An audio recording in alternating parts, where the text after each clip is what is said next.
I've heard leaders say that often the higher you go, the more you have to deal with other people's problems. And they spend way more time dealing with people's problems and putting out fires than they thought they would. Now, in a role, I would like to hear from your experience in the role as a servant leader. Is there sometimes an opportunity cost and a balance that you deal with? Because obviously, in leadership, there's real responsibility that you have with budget, with strategic vision, decisions, and so forth. And sometimes you can get mired down, and I'll use loose language just to create my picture. You can get mired down in high-touch dealing with people's issues, and your focus, you could neglect things that people really expect you to take care of because of distractions. And I'm not necessarily buying into what I'm saying, just creating a visual.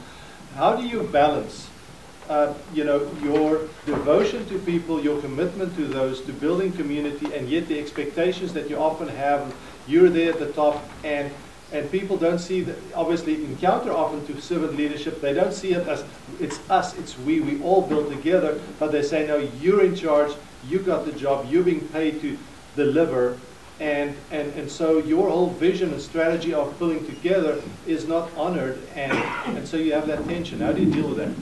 Well, that's a continual journey I'm certain for all of us. I'm pretty hands-on, as Carla tell you. I'm a pretty hands-on individual by nature, and as you rise, go further up in the organization, you have to transition that. I think there are a couple. I don't have a pat answer for that, but I think there are a couple things. One of the concept behind this rapid decision making is you take time to think through the decision process. Now it's not for everyday stuff, but you take time to say, how is this decision going to be made in a quick way, but a methodical way. And I think that takes the onus off. Well, I heard it, I'm going to make that call, et cetera. This is a particular problem in healthcare. Someone's here from the medical college.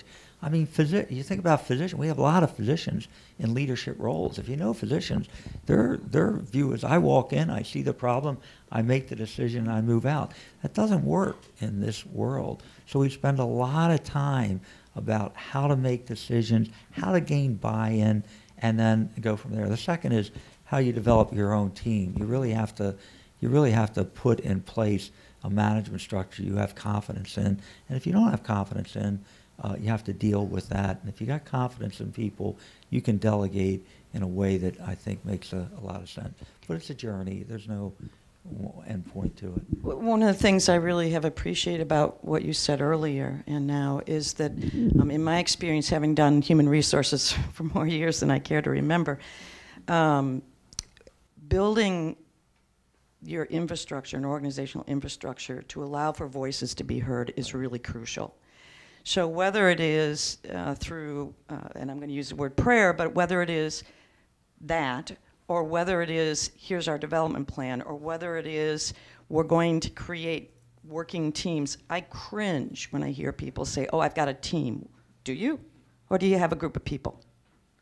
Teams can go through conflict. If you have groups of people who never get there, then you're probably not building into that infrastructure some intentionality about, okay, we're going to make sure every group that we put together to work on something gets to know each other first, that they get familiar and build those relationships, because it's where those relationships count.